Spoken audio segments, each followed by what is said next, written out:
Hey, it's Manifest, and I'm going to share how I grew from 14 million streams in 2019 to 16 million streams in 2020 without touring, no radio, and without a record label. So the first thing that we did is we released 6 songs. I released 6 singles last year and 1 album. And what's interesting is it was an instrumental album. It wasn't even a real album. That was the first thing we released.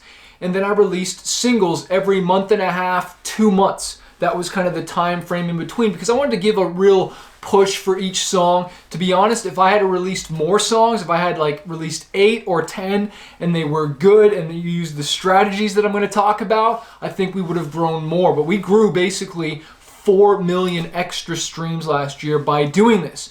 But it's what I did during the releases and it's what I did in between. And the first thing I did with a lot of these songs is I collaborated. That's right, I worked with other artists. One of our biggest songs last year is a collaboration.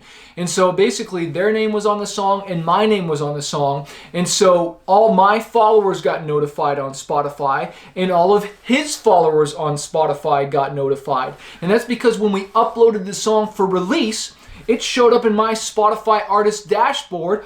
I pitched it to the curators on Spotify, and he pitched it to the curators on Spotify, and we both got a big playlist, okay? So we tapped into both of our audiences on Spotify. We both tapped into our followers on Instagram, Facebook, and social media. I had a really big email list, so I made sure I emailed my list and promoted it there. Why? So we could trigger that algorithm even more and trigger it again, okay? And so I did the same thing with another artist, and we submitted it to the playlist, and lo and behold, we got another playlist. Now, does that happen every single time? No, but there's something so powerful about you working with other artists, even if you have to pay for that feature.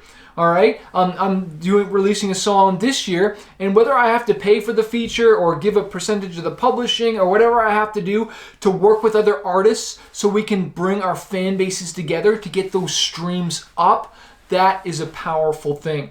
But what's really important, what artists miss, okay, and this is the second thing, is what did I do in between each of those releases? Well, I was continuing to bring people into my world. I had to market in between each song. So of course I'm running Facebook ads, I'm posting on Instagram, I'm releasing YouTube videos or running YouTube ads. Sometimes we'll hit up independent playlists or do playlist promotions and things in between each song release, because what's the point of me just releasing another song and another song and another song if I haven't grown a little bit and grown a little more? And of course, collaborations are awesome, but I don't want to just keep collaborating with the same artist unless they're growing exponentially.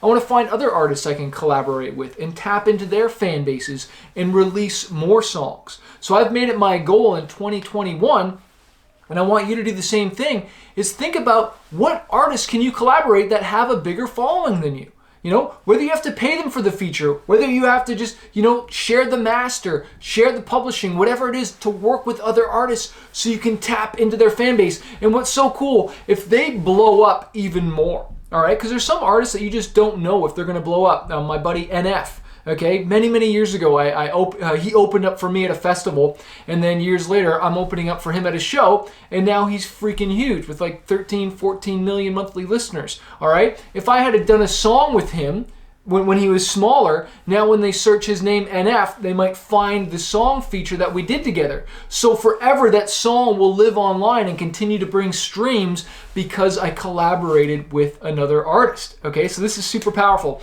The next thing that we did is we continued to post on social media. I'm talking nonstop, continuing to bring fans in, connect with them, doing Facebook Lives, Instagram Lives, YouTube Lives, because social media loves it when you go live because it's real active content. People are there, they're present. And this is the big mistake that a lot of artists make.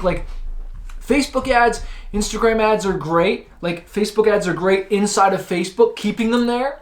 So Instagram ads are great if you're just trying to grow your following within there. But when you try to bring them from Facebook or from Instagram onto Spotify, the majority of time when people click on that ad and they go to watch your song, they have to be logged into Spotify, right? So one workaround is to embed your song onto Spotify, onto a website.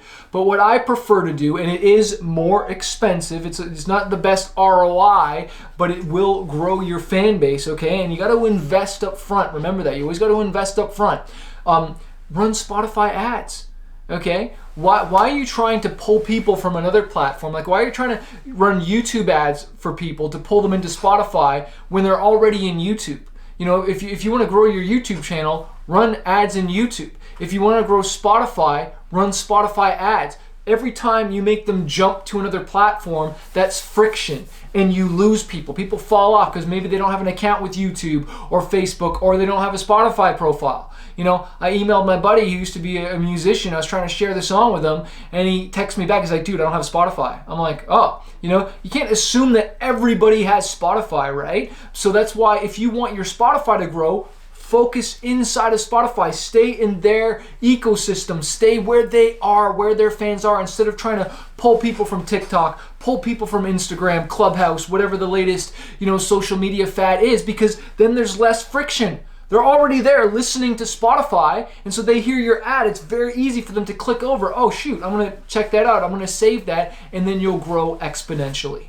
Hey music artist, it looks like you haven't downloaded a copy of my book Spotify Profits yet, showing you how I got 12.2 million streams and 100,000 followers on Spotify without a record label and without having to go on tour anymore. This thing reads like a magazine. It's going to show you how to hack that Spotify algorithm, how to release your songs in order so that you get the best chance of getting on those editorial playlists, how I collaborate with other artists, but most importantly, how to build that email list so that you can monetize your music. This will work for any genre, works wherever you live, does not matter. We live in a global singles economy, and now is your time to grow your Spotify following. Click the link in this video to download a copy today.